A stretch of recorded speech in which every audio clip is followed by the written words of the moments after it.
Alright, hello guys, and welcome back to my channel. I'm Sea Serpent, and yeah, let's just jump right in.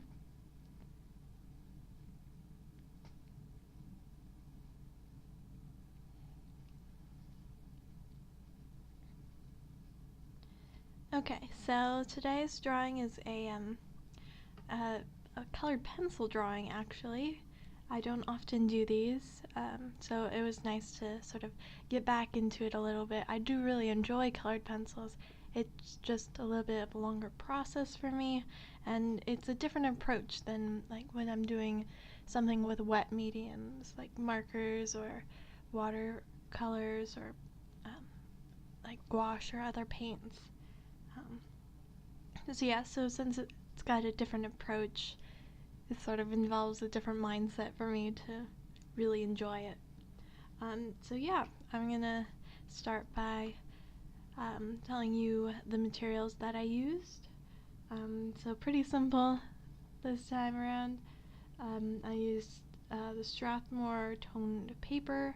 It got this new little toned paper sketchbook that I wanted to work in, and toned paper is especially good for colored pencils, so I'll talk more about that a little later. So that's the paper I used. I used Prismacolor colored pencils. I actually have the Scholar colored pencils, that's what I used. They're a little bit different than the Prismacolor Premier in that they're a little bit harder, so they're not quite as soft as the Premier pencils, which makes them easier to handle and blend together for beginners. So those are what I use. They definitely don't get quite as much pigment down as the Premiers. I've used them before, so they're not quite as dark, but they work just as well for a whole piece, I've found. Yep, so those are the pencils I used, and then the last material that I used is actually what you can see me doing right now, which is laying down a sort of underpainting with a marker, and I used my Ohuhu markers for that. Just really simple, just filling in color blocks. So yeah, those are the materials I used. Pretty simple, just 3 of them. Kind of a short list for this piece. Alright, so next I want to move into a discussion about this art piece, which I really did enjoy doing and getting back into that sort of colored pencil mindset for this one. I really need to work on doing more stuff with colored pencils. Yeah, so let's talk about the sort of piece I did with the markers beforehand, which is sort of like an underpainting. I used it mostly just to get blocks of color down so that it's easier to fill it in without leaving gaps. Like often when I'm coloring a piece with colored pencils, there'll be little gaps left of the paper that you can see showing through because they're a different color, and especially with the tone paper, which is darker, it's even more of a problem. So I just wanted to sort of do something underneath that would provide more color, even if I didn't manage to fill in everything with the colored pencils. And the only reason that this is a problem is because sometimes it's hard to tell if you've fully covered it until like you're looking at it from a different angle or something, and then I wanted to, you know, make it a little easier to see the color and have it pop away from the sort of pop out from the background, which is just the toned paper. Yep, so I just did an underpainting. I really like how markers work on toned paper, especially the Strathmore toned paper, gray and tan. it's really interesting, and it like flows super smoothly onto the paper, which is really interesting. And then you can also see tone paper is usually really fibrous, like long little fibers, which is a different texture from most other papers. So it's really interesting to see how the marker interacts with it, and it's just really satisfying, which is also, another reason why I decided to put it down on the bottom, because it's just kind of fun. I tried it out once and I liked how it worked, so I just keep doing it. Yep, so that's the underpainting. So the tone paper is also really fun to work with. This was kind of the first time I've really done, well, I've done a couple pieces on tone paper, but not that many, so I got this sketchbook to try and work on different things with tone paper. One of the things that tone paper is really good for is midtones. It acts as the midtone already, so that you can really work on getting highlights, really bright highlights, and then also dark shadows, so that you've really got a lot of dimension in a piece. So that was really cool. So I didn't play with a lot of shadows in this piece. I was drawing from a reference of these lotus blossoms, so I didn't really go very far with the shadows there.